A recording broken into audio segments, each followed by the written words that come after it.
حج کیا ہے؟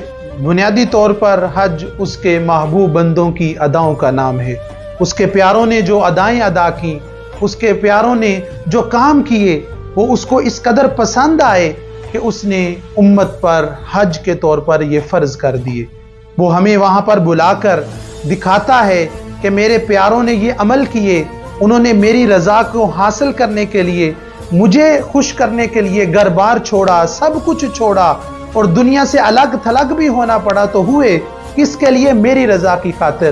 تو پھر کیا ہوا؟ تو ان کی ادائیں مجھے اتنی پسند آئیں کہ میں نے لوگوں پر بطور حج ان کو فرض کر دیا۔ اگر تم بھی میری رضا کی خاطر نکلو گے، اگر تم بھی سب کچھ میری رضا کے لیے چھوڑ دو گے اور مجھے اپنا لو گے، تو پھر میں تمہاری یادیں بھی تا قیامت لوگوں کے لیے زندہ کر دوں گا اور تمہارے کاموں کو بھی مثالی بنا دوں گا اور امت وہ کام کر کے فخر محسوس کرے گی۔